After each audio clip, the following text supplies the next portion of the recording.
Hi hello ನಮಸ್ತೆ ಎಲ್ಲರಿಗೂ S P S media ಚಾನಲಿನ ಮತ್ತೊಂದು ವಿಡಿಯೋಗೆ ಸ್ವಾಗತ ಸುಸ್ವಾಗತ. ಸ್ನೇಹಿತರೆ, ಎಲ್ಲರೂ ಹೇಗಿದ್ದೀರಾ? ಎಲ್ಲರೂ ಚೆನ್ನಾಗಿದ್ದೀರಾ ಅಂದ್ಕೊಂಡಿದ್ದೀನಿ. ನಾನು ಕೂಡ ತುಂಬಾ ಚೆನ್ನಾಗಿದ್ದೀನಿ. ಎಲ್ಲರೂ ಚೆನ್ನಾಗಿದ್ದೀರಾ ಅಂದ್ಕೊಂಡು ಭಾವಿಸ್ಕೊಂಡು ಇವತ್ತಿನ ಒಂದು ವಿಡಿಯೋನ ಶುರು ಮಾಡಿಬಿಡೋಣ. ಇವತ್ತಿನ ಒಂದು ವಿಡಿಯೋದಲ್ಲಿ ಧನುಸ್ಸು ರಾಶಿಯವರಿಗೆ ಸ್ನೇಹಿತರೆ, ಈ ತಿಂಗಳು ಮಾಸಿಕ ಭವಿಷ್ಯ ಮೇ 2026ರಲ್ಲಿ ಏನೆಲ್ಲ ಬದಲಾವಣೆಗಳನ್ನು ನೋಡಲಿದ್ದೀರಿ, ಗ್ರಹಗಳ ಸಂಚಾರ ಮತ್ತು ಗ್ರಹಗಳ ಸ್ಥಾನ ಬದಲಾವಣೆಯಿಂದ ಏನೆಲ್ಲ ಬದಲಾವಣೆಗಳನ್ನು ಗ್ರಹಗಳು ಸೂಚಿಸಲಿದೆ, ಯಾವುದರ ಬಗ್ಗೆ ಬಹಳಷ್ಟು ಎಚ್ಚರಿಕೆ ವಹಿಸಬೇಕು. ಅದು ನಿಮ್ಮ ವ್ಯಾಪಾರದಲ್ಲಾಗ್ಬೋದು, ವ್ಯವಹಾರದಲ್ಲಾಗ್ಬೋದು, ಹಣಕಾಸಿನಲ್ಲಾಗ್ಬೋದು, ನಿಮ್ಮ ವೃತ್ತಿ ಜೀವನದಲ್ಲಾಗ್ಬೋದು, ಏನೆಲ್ಲ ಬದಲಾವಣೆಯನ್ನು ಗ್ರಹಗಳು ಸೂಚಿಸಲಿದೆ ಅನ್ನೋದನ್ನ ತಿಳಿಸ್ಕೊಡ್ತೀನಿ. ಇದರ ಬಗ್ಗೆ ಮುನ್ನೆಚ್ಚರಿಕೆಗಳನ್ನು ತೆಗೆದುಕೊಳ್ಳಿ ಸ್ನೇಹಿತರೆ. ಕಂಪ್ಲೀಟಾಗಿ ಧನು ರಾಶಿಯವರು ಇದರ ಬಗ್ಗೆ ತಿಳ್ಕೋಬೇಕು ಅಂದರೆ ಎಲ್ಲೂ ಕೂಡ ವಿಡಿಯೋನ ಸ್ಕಿಪ್ ಮಾಡಬಾರ್ದು. ಅಂದರೆ ವಿಡಿಯೋನ ಕಟ್ ಮಾಡಿ ಓಡಿಸ್ಕೊಂಡು ನೋಡ್ತೀರಾ, ಇದು ಫುಲ್ ಇನ್ಫಾರ್ಮೇಷನ್ ಅರ್ಥ ಆಗಲ್ಲ. ಸೊ ಹಾಗಾಗಿ ಎಲ್ಲ ವಿಡಿಯೋದಲ್ಲೂ ತಿಳಿಸ್ತಾ ಇರ್ತೀನಿ. ಮೊದಲಿಂದ ಕೊನೆ ತನಕ ವಿಡಿಯೋನ ವಾಚ್ ಮಾಡಿ. ವಿಡಿಯೋದಲ್ಲಿ ಒಳ್ಳೆ ಮಾಹಿತಿ ಸಿಕ್ಕಿದ್ದಲ್ಲಿ ತಪ್ಪದೆ ವಿಡಿಯೋಗೊಂದು ಲೈಕ್ ಕೊಟ್ಟು, ಇನ್ನೂ ನನ್ನ ಚಾನಲ್ನ ಸಬ್ಸ್ಕ್ರೈಬ್ ಮಾಡ್ಕೊಳ್ದೇ ನೋಡ್ತಿದ್ರೆ ದಯವಿಟ್ಟು ಎಸ್ ಪಿ ಎಸ್ ಮೀಡಿಯಾಗೆ ಸಬ್ಸ್ಕ್ರೈಬ್ ಆಗಿ ನಿಮ್ಮ ಅಭಿಪ್ರಾಯಗಳನ್ನು ಕಮೆಂಟ್ ಬಾಕ್ಸಲ್ಲಿ ತಿಳಿಸಬಹುದು. ಯಾರೆಲ್ಲ ಸಬ್ಸ್ಕ್ರೈಬ್ ಮಾಡಿಕೊಂಡು ಪ್ರತಿನಿತ್ಯ ವಿಡಿಯೋ ವಾಚ್ ಮಾಡ್ತಿದ್ದೀರಾ ಅಂಥವರಿಗೆ ಥ್ಯಾಂಕ್ ಯು ಸೋ ಮಚ್ ಅಂತ ಹೇಳ್ತಾ ವಿಡಿಯೋದ ಕಡೆ ಗಮನ ಕೊಟ್ಬಿಡೋಣ. ಒಟ್ಟಾರೆಯಾಗಿ ಗ್ರಹಗಳ ಸಂಚಾರ ಮತ್ತು ಗ್ರಹಗಳ ಸ್ಥಾನ ಬದಲಾವಣೆಯಿಂದ ಈ ರೀತಿ ಒಟ್ಟಾರೆಯಾಗಿ ಸಾರಾಂಶ ಈ ರೀತಿ ಇರಲಿದೆ ಈ ತಿಂಗಳಲ್ಲಿ ಅಂತಲೇ ಹೇಳ್ಬೋದು. ಧನುರಾಶಿಯವರಿಗೆ ಸಪ್ತಮದಲ್ಲಿ ರಾಜಯೋಗ, ಮೇ 14ರಂದು ಲಾಭಾಧಿಪತಿಯಾದ ಶುಕ್ರನು ಸಪ್ತಮ ಸ್ಥಾನದಲ್ಲಿ 7ನೇ ಮನೆಯಲ್ಲಿ ಗುರುವಿನೊಂದಿಗೆ ಸೇರುವುದರಿಂದ ವಿವಾಹ ಪ್ರಯತ್ನಗಳು ಸಫಲವಾಗುತ್ತವೆ.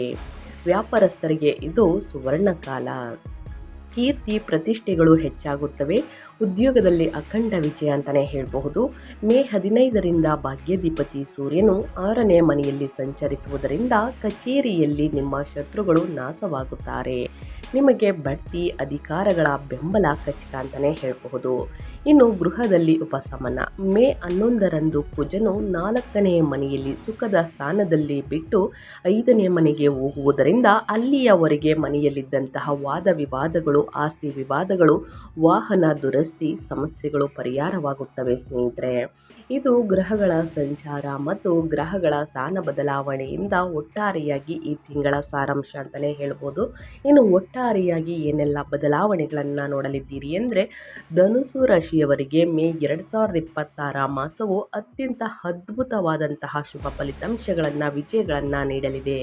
ಕಳೆದ ತಿಂಗಳು 4ನೇ ಮನೆಯಲ್ಲಿದ್ದ ಗ್ರಹಗಳ ಸಂಯೋಗದಿಂದಾಗಿ ಮನೆಯಲ್ಲಿ ಎದುರಿಸಿದ ಅಸಮಾಧಾನ, ಮಾನಸಿಕ ಒತ್ತಡದಿಂದ ಮೇ 11ರಂದು ಕುಜನು 5ನೇ ಮನೆಗೆ ಬದಲಾಗುತ್ತಿದ್ದಂತೆ ದೊಡ್ಡ ಉಪಶಮನ ದೊರೆಯುತ್ತದೆ. ಇನ್ನು ಈ ತಿಂಗಳು ವಿಶೇಷವೇನೆಂದರೆ ಸ್ನೇಹಿತರೆ, ಮೇ 14ರಂದು ಶುಕ್ರನು 7ನೇ ಮನೆಯಲ್ಲಿ ನಿಮ್ಮ ಲಾಭಾಧಿಪತಿಯಾದ ಗುರುವಿನೊಂದಿಗೆ ಸೇರುವುದು ಮತ್ತು ಮೇ 15ರಂದು ಸೂರ್ಯನು 6ನೇ ಮನೆಗೆ ಪ್ರವೇಶಿಸುವುದು. ಈ ಅದ್ಭುತವಾದಂತಹ ಗ್ರಹ ಸ್ಥಿತಿಗಳು ನಿಮಗೆ ಸಮಾಜದಲ್ಲಿ ದೊಡ್ಡ ಸ್ಥಾನಮಾನವನ್ನು, ವೃತ್ತಿಯಲ್ಲಿ ಭೇದಿಸಲಾಗದಂತಹ ಪ್ರಾಬಲ್ಯವನ್ನು ಮತ್ತು ವೈಯಕ್ತಿಕ ಜೀವನದಲ್ಲಿ ಸಂತೋಷವನ್ನು ನೀಡುತ್ತವೆ.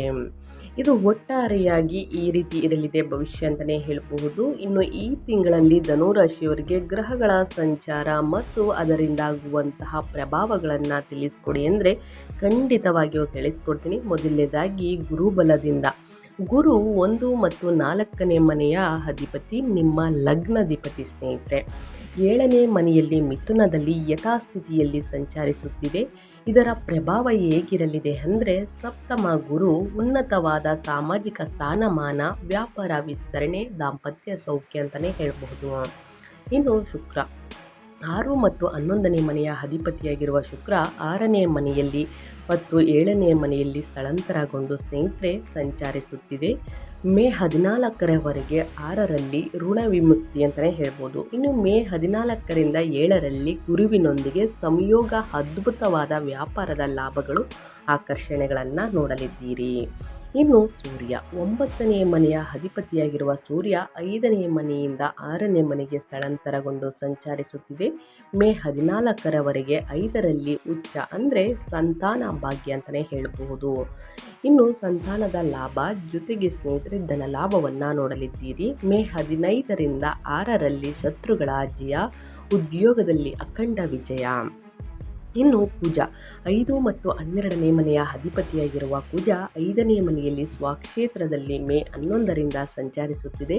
ಪಂಚಮ ಕುಜ ಮಕ್ಕಳ ಮೂಲಕ ಸಂತೋಷ, ಕ್ರೀಡೆಗಳಲ್ಲಿ ಸಾಧನೆ, ಬುದ್ಧಿಬಲ ಅಂತಲೇ ಹೇಳಬಹುದು.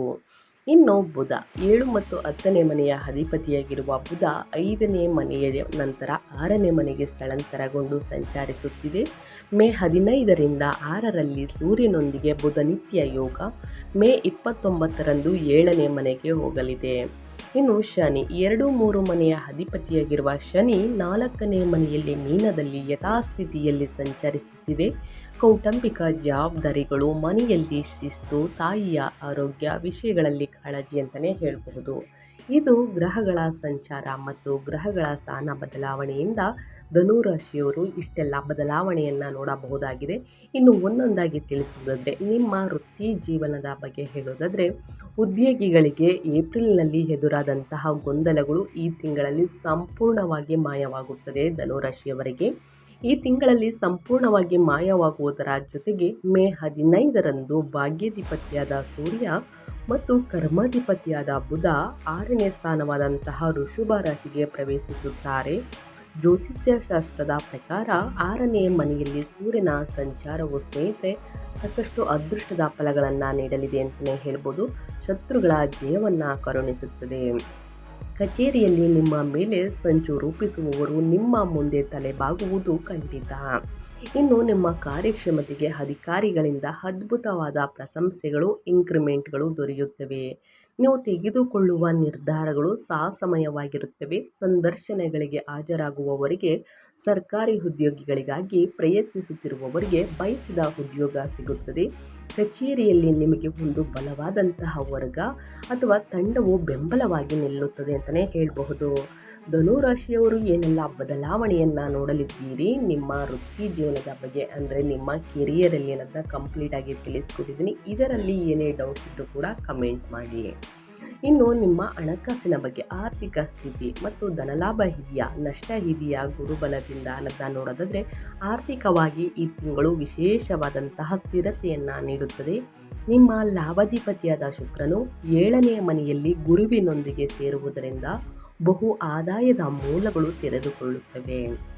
ವ್ಯಾಪಾರದ ಮೂಲಕ ದಿನನಿತ್ಯದ ಲಾಭಗಳು ಅದ್ಭುತವಾಗಿರುತ್ತವೆ. ಮೇ 15ರ ನಂತರ 6ನೇ ಮನೆಯಲ್ಲಿ ಸೂರ್ಯ ಬುಧರ ಸಂಚಾರದಿಂದಾಗಿ ಹಳೆಯ ಸಾಲಗಳು ಅಥವಾ ಬ್ಯಾಂಕ್ ಸಾಲಗಳನ್ನು ತೀರಿಸಲು ಬೇಕಾದ ಹಣ ಕೈ ಸೇರುತ್ತದೆ. ನಿಮ್ಮ ಮೇಲಿರುವ ಆರ್ಥಿಕ ಒತ್ತಡ ಬಹಳಷ್ಟು ಕಡಿಮೆಯಾಗುತ್ತದೆ. ಆದರೆ ಸ್ನೇಹಿತರೆ, 4ನೇ ಮನೆಯಲ್ಲಿ ಶನಿ ಇರುವುದರಿಂದ ಮನೆ ನಿರ್ಮಾಣ ಅಥವಾ ವಾಹನಗಳಿಗೆ ಯೋಜನಾಬದ್ಧ ಹೂಡಿಕೆಗಳನ್ನು ಮಾಡುತ್ತೀರಿ ಅಂತಲೇ ಹೇಳಬಹುದು. ಹಣಕಾಸಿನಲ್ಲಿ ಏನೆಲ್ಲ ಬದಲಾವಣೆಯನ್ನು ಗ್ರಹಗಳು ಸೂಚಿಸಲಿದೆ, ಯಾವುದರ ಬಗ್ಗೆ ಧನುರಾಶಿಯವರು ಎಚ್ಚರಿಕೆ ವಹಿಸಬೇಕು ಅನ್ನೋದನ್ನ ತಿಳಿಸ್ಕೊಟ್ಟಿದ್ದೀನಿ. ವಾಹನ ಖರೀದಿ ಮಾಡುವಂಥ ಕನಸು ಕೆಲವೇ ದಿನಗಳಲ್ಲಿ ನನಸಾಗಲಿದೆ. ಇನ್ನು ಮನೆಯನ್ನು ನಿರ್ಮಾಣವನ್ನು ಮಾಡಬೇಕು, ಚಿನ್ನಾಭರಣಗಳನ್ನು ಖರೀದಿ ಮಾಡಬೇಕು ಅಂದ್ಕೊಂಡಿದ್ದೀರ ಸ್ನೇಹಿತರೆ, ನಿಮ್ಮ ಆಸೆ ಈಡೇರಲಿದೆ ಅಂತಲೇ ಹೇಳಬಹುದು. ಇನ್ನು ವ್ಯಾಪಾರ ಮತ್ತು ಸ್ವಯಂ ಉದ್ಯೋಗದ ಬಗ್ಗೆ ಹೇಳೋದಾದರೆ, ಏನೆಲ್ಲ ಬದಲಾವಣೆಯನ್ನು ಗ್ರಹಗಳು ಸೂಚಿಸಲಿದೆ, ಯಾವುದರ ಬಗ್ಗೆ ಎಚ್ಚರಿಕೆ ವಹಿಸಬೇಕು ಅಂದರೆ, ವ್ಯಾಪಾರಸ್ಥರಿಗೆ ಇದು ನೂತನ ಅಧ್ಯಾಯವಾಗಿರುತ್ತದೆ. ಧನುರಾಶಿಯವರಿಗೆ 7ನೇ ಮನೆಯಲ್ಲಿ ವ್ಯಾಪಾರದ ಸ್ಥಾನದಲ್ಲಿ ಈಗಾಗಲೇ ಸಂಚರಿಸುತ್ತಿರುವಂತಹ ನಿಮ್ಮ ಲಗ್ನಾಧಿಪತಿಯಾದ ಗುರು ಭಗವಾನ್ ಜೊತೆಗೆ ಮೇ 14ರಂದು ಲಾಭಾಧಿಪತಿಯಾದಂತಹ 11ನೇ ಮನೆಯಲ್ಲಿ ಶುಕ್ರನು ಕೂಡ ಅಲ್ಲಿಗೆ ಬರುತ್ತಾರೆ. ಈ ಗುರು ಶುಕ್ರ ಯೋಗವು ವ್ಯಾಪಾರ ವಿಸ್ತರಣೆಗೆ ಬ್ರಹ್ಮಾಸ್ತ್ರವಿದ್ದಂತೆ. ನಿಮ್ಮ ಕಸ್ಟಮರ್ ಬೇಸ್ ವಿಪರೀತವಾಗಿ ಬೆಳೆಯುತ್ತದೆ. ಹೊಸ ಪಾಲುದಾರಿಕೆಗಳು ನಿಮಗೆ ಅತ್ಯಧಿಕ ಲಾಭಗಳನ್ನು ನೀಡುತ್ತವೆ. ಕಲೆ, ಮೀಡಿಯಾ, ಡಿಸೈನಿಂಗ್ ಮತ್ತು ಕಾನ್ಸಲ್ಟೆನ್ಸಿ ಕ್ಷೇತ್ರದಲ್ಲಿ ಇರುವವರಿಗೆ ಕಾಸಿನ ಮಳೆಯೇ ಸುರಿಯುತ್ತದೆ ಅಂತಲೇ ಹೇಳಬಹುದು. ನಿಮ್ಮ ಬ್ರ್ಯಾಂಡ್ ಇಮೇಜ್ ಹೆಚ್ಚಾಗುವುದರಿಂದ ಮಾರುಕಟ್ಟೆಯಲ್ಲಿ ನಿಮ್ಮದೇ ಆದಂತಹ ಪ್ರಾಬಲ್ಯವಿರುತ್ತದೆ. ಇನ್ನು ಹೊಸದಾಗಿ ಪಾಲುದಾರಿಕೆಗೆ ಯಾವುದಾದ್ರೂ ಸಹಿಯನ್ನು ಹಾಕಬೇಕು ಅಥವಾ ಉಳಿತಾಯವನ್ನು ಮಾಡಬೇಕು ಅಂದರೆ, ಪರಿಣಿತರ ಸಲಹೆಗಳನ್ನು ತೆಗೆದುಕೊಂಡು ಹೂಡಿಕೆಯನ್ನು ಮಾಡಿ ಸಹಿಯನ್ನು ಹಾಕಿ. ಯಾರನ್ನೂ ಕೂಡ ಕುರುಡರಾಗಿ ನಂಬೇಡಿ. ಗುರುಬಲದಿಂದ ಸಾಕಷ್ಟು ಧನ ಲಾಭವನ್ನು ನೋಡಲಿದ್ದೀರಿ. ಅನಗತ್ಯ ಖರ್ಚುಗಳಿಂದ ದೂರ ಬನ್ನಿ ಸ್ನೇಹಿತರೆ.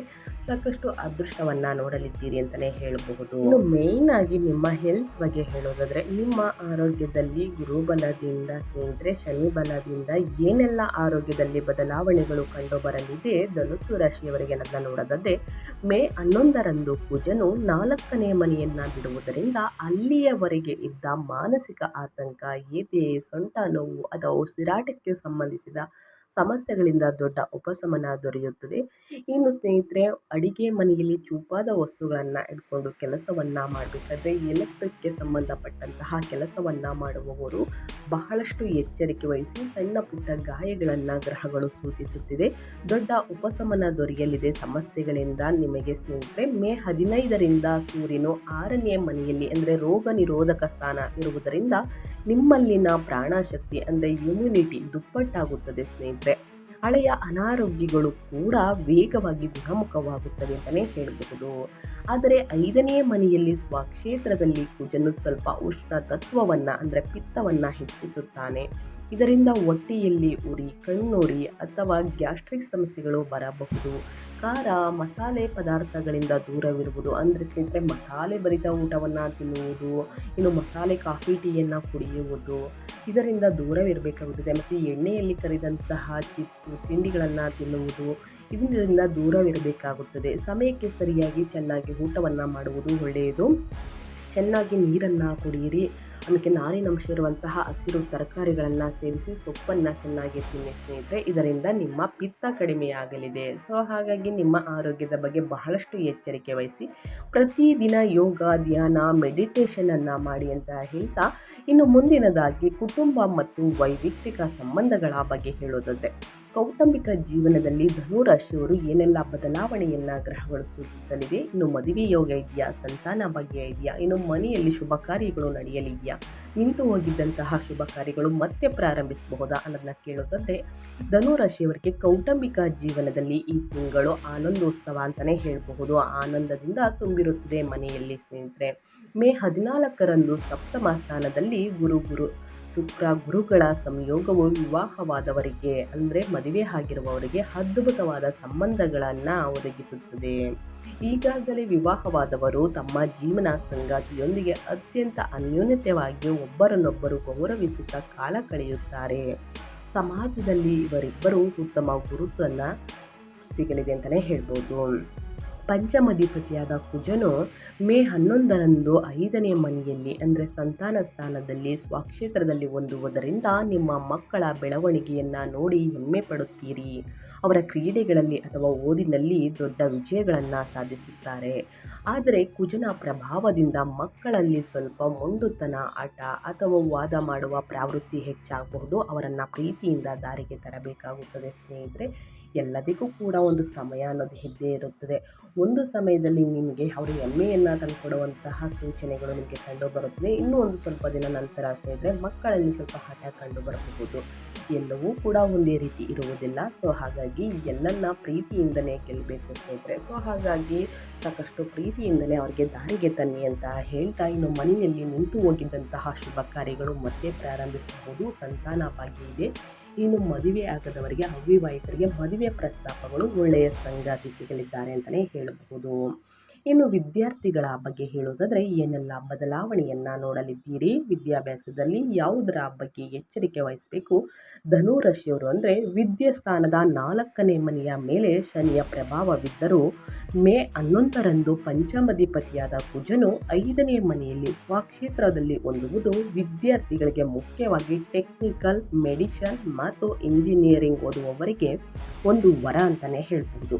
ನಿಮ್ಮಲ್ಲಿ ಒಂಥರ ಛಲ, ಚುರುಕುತನ ಹೆಚ್ಚಾಗುತ್ತದೆ, ಏಕಾಗ್ರತೆ ಹೆಚ್ಚಾಗುತ್ತದೆ, ನಾನು ಮಾಡೇಬೇಕು ಅನ್ನೋ ಥರ ಹೆಚ್ಚಾಗುತ್ತದೆ ಛಲ ಅಂತಲೇ ಹೇಳಬಹುದು. ಮೇ 15ರ ನಂತರ 6ನೇ ಮನೆಯಲ್ಲಿ ಸೂರ್ಯ ಬುಧರ ಪ್ರಭಾವದಿಂದ ಸ್ಪರ್ಧಾತ್ಮಕ ಪರೀಕ್ಷೆಗಳನ್ನು ಬರೆಯುವಂತಹ ವಿದ್ಯಾರ್ಥಿಗಳಿಗೆ ಅಖಂಡವಾದಂತಹ ವಿಜಯ, ಸರ್ಕಾರಿ ಉದ್ಯೋಗಾವಕಾಶಗಳು ಲಭಿಸುತ್ತವೆ. ಕಷ್ಟಪಟ್ಟು ಓದಿ ಸ್ನೇಹಿತರೆ, ಉನ್ನತ ಫಲಿತಾಂಶವನ್ನು ಖಂಡಿತವಾಗಿಯೂ ಗಳಿಸಲಿದ್ದೀರಿ.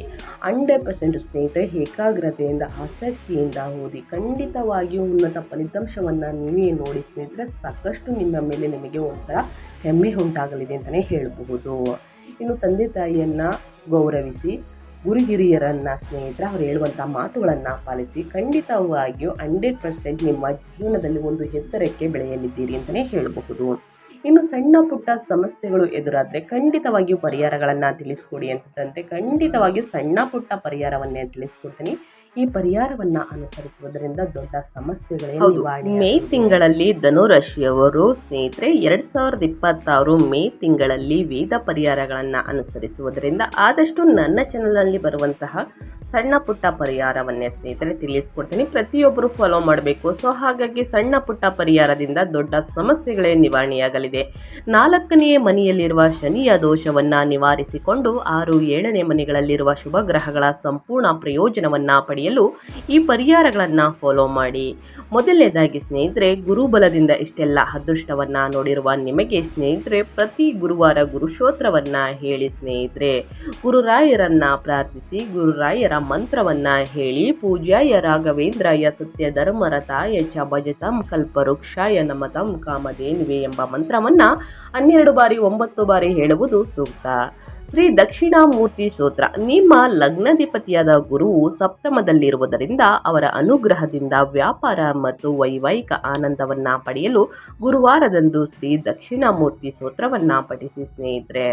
ಇನ್ನು 2ನೇದಾಗಿ ಸುಬ್ರಹ್ಮಣ್ಯ ಸ್ವಾಮಿಯ ಪೂಜೆ. 5ನೇ ಮನೆಯಲ್ಲಿರುವ ಕುಜನಿಂದ ಮಕ್ಕಳಿಗೆ ಬರುವ ಮೊಂಡುತನವನ್ನು ಕಡಿಮೆ ಮಾಡಲು, ಹಠವನ್ನು ಕಡಿಮೆ ಮಾಡಲು ಸ್ನೇಹಿತರೆ ಅವರಿಗೆ ವಿದ್ಯಾಭಿವೃದ್ಧಿ ಉಂಟಾಗಲು ಮಂಗಳವಾರದಂದು ಸುಬ್ರಹ್ಮಣ್ಯ ಸ್ವಾಮಿಗೆ ದೀಪಾರಾಧನೆ ಮಾಡಿ.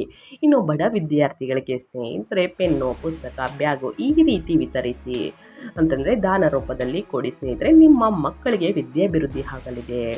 ಇನ್ನು ಮಾತೃ ಸೇವೆ, ಶಿವಾರಾಧನೆ ಅಂದರೆ ಶಿವನ ಆರಾಧನೆ ಮಾಡುವುದು, ಮಾತೃ ಸೇವೆ ಅಂದರೆ ತಾಯಿಯ ಸೇವೆಯನ್ನು ಮಾಡುವುದು. 4ನೇ ಮನೆಯ ಶನಿ ಇರುವುದರಿಂದ ತಾಯಿಯ ಆರೋಗ್ಯವನ್ನು ಜಾಗರೂಕತೆಯಿಂದ ನೋಡಿಕೊಳ್ಳುವುದು ಮತ್ತು ಶನಿವಾರ ಶಿವಾಲಯದಲ್ಲಿ ಅಭಿಷೇಕವನ್ನು ಮಾಡಿಸುವುದರಿಂದ ಮನೆಯಲ್ಲಿ ಶಾಂತಿ ಲಭಿಸುತ್ತದೆ. ಸೊ ಹಾಗಾಗಿ ಈ ಸಣ್ಣ ಪುಟ್ಟ ಪರಿಹಾರವನ್ನು ಧನುರಾಶಿಯವರು ಮಾಡಿ ಅಂತ ಹೇಳ್ತಾ ಸ್ನೇಹಿತರೆ ನಾನು ವಿಡಿಯೋನ ಎಂಡ್ ಮಾಡ್ತಾ ಇದ್ದೀನಿ. ಇವತ್ತಿನ ಒಂದು ವಿಡಿಯೋದಲ್ಲಿ ಸಂಪೂರ್ಣ ಮಾಹಿತಿ ಸಿಕ್ಕಿದ್ದಲ್ಲಿ, ಈ ವಿಡಿಯೋ ಯೂಸ್ಫುಲ್ ಅನಿಸಿದ್ದಲ್ಲಿ ವಿಡಿಯೋಗೆ ಲೈಕ್ ಮಾಡೋದನ್ನ ಮರ್ತಿದ್ರೆ ಲೈಕ್ ಮಾಡಿ. ಇನ್ನೂ ನನ್ನ ಚಾನಲ್ನ ಸಬ್ಸ್ಕ್ರೈಬ್ ಮಾಡ್ಕೊಳ್ಳೋದನ್ನೇ ನೋಡ್ತಿದ್ರೆ SPS ಮೀಡಿಯಾಗೆ ಸಬ್ಸ್ಕ್ರೈಬ್ ಆಗಿ ನಿಮ್ಮ ಅಭಿಪ್ರಾಯಗಳನ್ನು ಕಮೆಂಟ್ ಬಾಕ್ಸಲ್ಲಿ ತಿಳಿಸಬಹುದು. ಓಂ ನಮಃ ಶಿವಾಯ ಅಂತ ಕಮೆಂಟ್ ಮಾಡಿ. ಶಿವನ ಅನುಗ್ರಹದಿಂದ ನಿಮ್ಮ ಜೀವನದಲ್ಲಿ ಇದ್ದ ಕಷ್ಟಗಳು, ಸಮಸ್ಯೆಗಳು, ಅಡಚಣೆಗಳು ಎಲ್ಲವೂ ಕೂಡ ಸಂಪೂರ್ಣವಾಗಿ ನಿವಾರಣೆಯಾಗಿ ಉನ್ನತ ಆರೋಗ್ಯವನ್ನು ಪಡೆದುಕೊಂಡು ಸುಖ ಸಂಪತ್ತು ಹೆಚ್ಚಳವಾಗಲಿ ಅಂತ ಕೇಳ್ಕೊತಾ ಮತ್ತೊಂದು ವಿಡಿಯೋ ಜೊತೆ ಮತ್ತೊಂದು ಹೊಸ ಭವಿಷ್ಯದಲ್ಲಿ ಸಿಗ್ತೀನಿ. Thank you for watching.